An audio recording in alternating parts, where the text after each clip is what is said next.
Hello everyone and welcome back to the Belgian Beer Brothers channel. Cedric here in Antwerp with another brew review, and today I'm taking you guys on a holiday to the south of France for a literal beer of gods.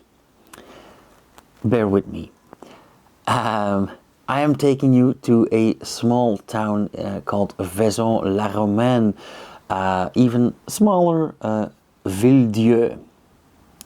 Basically a God's town, and Dieu, French for God. Now, in this town, this is like the Droom, Vaucluse. This is in the middle of wine country, and the town that I am talking about is situated somewhat between the city of Orange, city with a lot of history, visit that, and the Mont Ventoux, that very famous cyclist mountain. And somewhere in the middle there is Les Dentelles de Montmirail, which is a mountain ridge that you can climb and via ferrata on. And a little bit north of that is Ville-Dieu, Vaison-la-Romaine. There is a winery, and for the life of me I forgot the name, but the winery is not so important for this particular story. But in their garage, two brothers called Jérémy and Guillaume Dieu, so basically Jeremy and William God, but Jérémy and Guillaume started brewing in their garage, and they added a small brewery literally in a garage next to their winery. And I was lucky enough to visit them last year, and I brought some beers home with me. Now, one of those beers is this IPA. They go by the name of the Malt Brothers. I'm guessing to get an international sound. Now, who would dare change their name in English to get a more international sound? Belgian Beer Brothers. But yeah, Les Frères du Malt, basically, although Les Frères du Bière sounds a bit better. This is a very classic IPA, a 6% ABV, copper-colored IPA. They tried to base it on the old English IPAs, meeting the modern-style American craft IPAs. And I guess we'll find out whether they managed to do so. Like I said, this is a 6%er. This is brewed with, if I recall well, Mosaic and Equinox hops. So I do look forward for a broad palette of flavors and of aromas, but we'll get into that in a minute.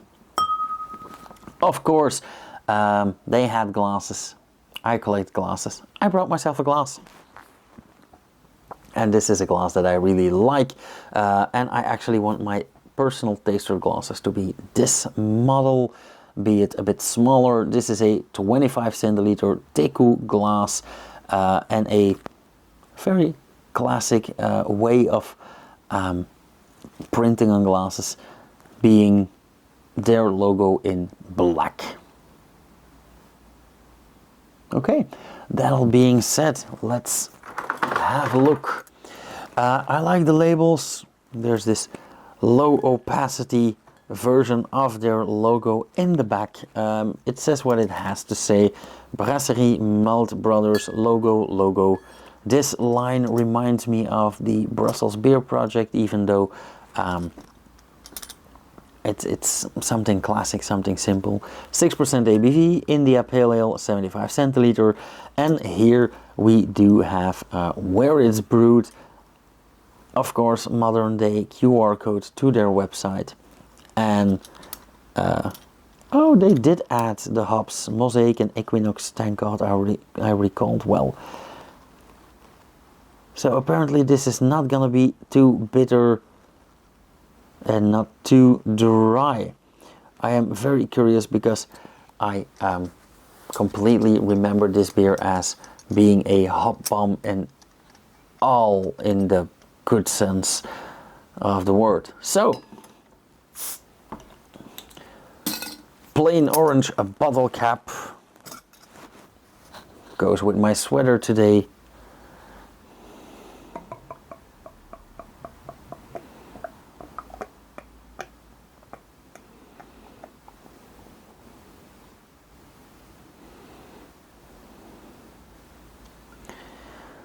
Ooh, that is extremely aromatic already. Now, funny thing is that I visited this brewery with a friend of mine who is, well, he likes beer, but he's not an expert or a brewer in any sense. I felt that pop right off. Let's hope this one goes better. So this friend of mine is not a brewer in any sense. But he likes beer and he knows what he likes. And he's a big fan of IPAs, a big fan of Chouffe Houblon, for example. And he really liked this one as well. So mission succeeded. Funny thing is that when we visited this brewery, bear in mind this is a winery. And we got in dressed as rock climbers, so not fancy schmancy, in this wine tasting hall. So they immediately sent us to the garage where the brewer was working, and we asked him for the beers, and he went to one of his tanks, he tapped off a taster glass and he said, "What do you think about this?" And we looked at each other and we had something like, "Tastes great, smells great, not beer." Like, this is a sparkly wine which is dry hopped of some sort. And he just smiled and he said, "Okay, now we're gonna have a beer." So the motherfucker tested us. But that all being said, I think we spent like 2 hours in there. So, first off, beautiful color, like I said. Coppery orange, gold. Although with the price of copper these days practically being gold. Nice tiny sparkly bubbles, and that is the thing with wineries gone brewing. They have an extreme amount of knowledge when it comes to fermentation, and oftentimes these winemakers succeed in making fantastic beers.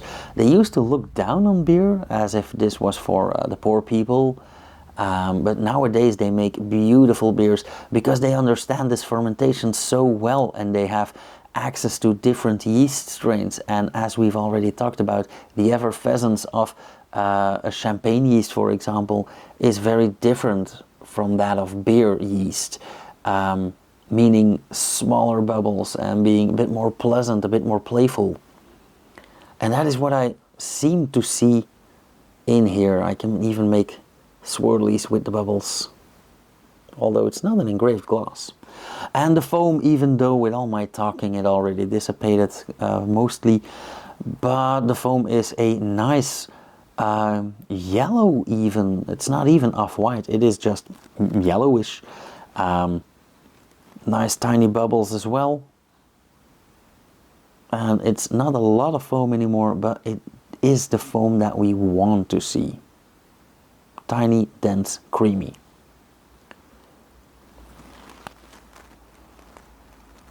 Like I said before, while opening the bottle, immediately the aroma just came to greet us. This is an extremely aromatic, lovely smelling beer.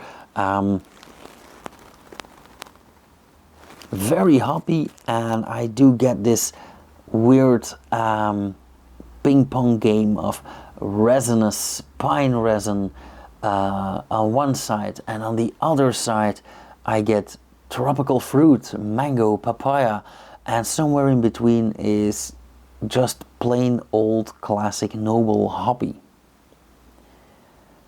And that is just the aroma. So I am already very enthusiastic. A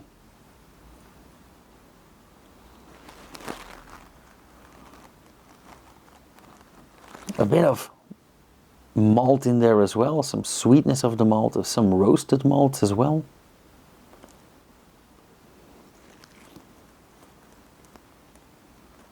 It even smells a bit sugary, but I think I recall that they didn't add sugar, but this is probably the combination of those fruity hops with those different kinds of malts. And you gotta give it to these guys. They know a thing or two about grapes and about fermentation, and when visiting them, you're literally in between olive trees and vineyards. But they do have this knack of really studying their other ingredients as well. So they almost treat the malt as they do their grapes, which is, yeah, noteworthy and even admirable. So, enough talking, let's have a taste. Cheers.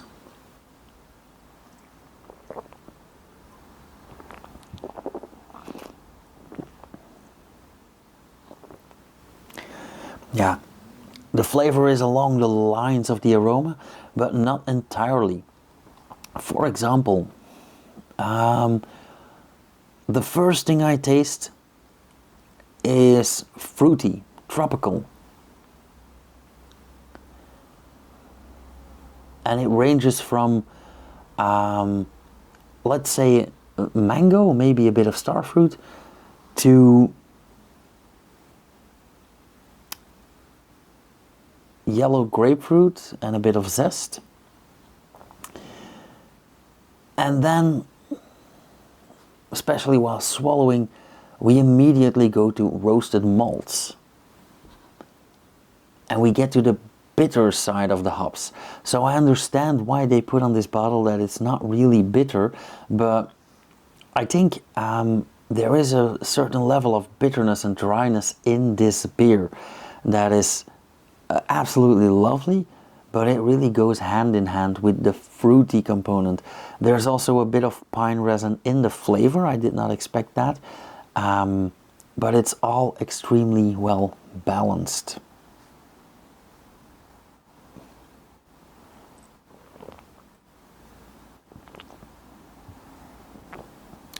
Also a slightly herbal component.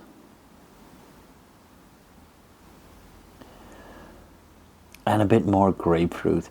So yeah, this is extremely balanced, exactly what I look for in a beer. Even a tiny hint of licorice. So yeah, this combination, this resin meets tropical fruit, meets grapefruit, meets this herbal herbaceousness, sweet and fruity, while at the same time being bitter and dry. I think this is a very talented brewer at work, and I absolutely understand the idea that he had was getting a classic British IPA to meet a modern day American craft IPA. Although he seems to understand that more isn't always better. And that is in itself an art form these days. So I am very lyrical about this.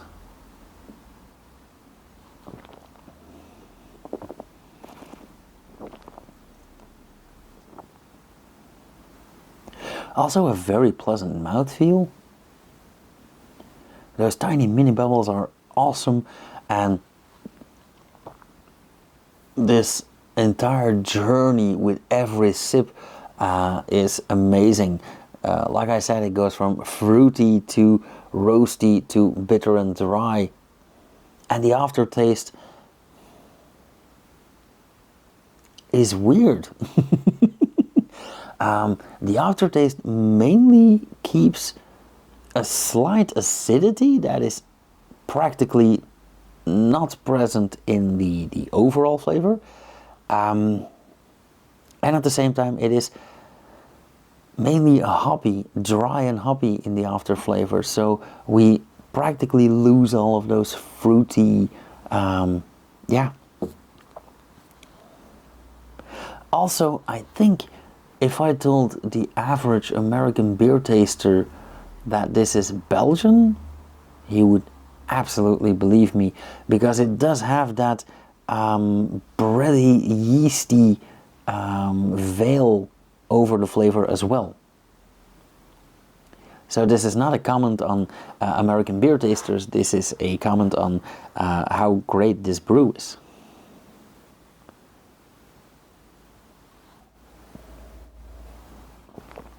So for all my French viewers, and I know that you are plenty, make a day trip out of this. Go visit the city of Orange, go have a nice walking tour in Vaison-la-Romaine, which is like this tiny but beautiful, absolutely beautiful medieval town on a hill near a gorge. Absolutely stunning. And when you're there, visit this brewery and stock up, because fantastic.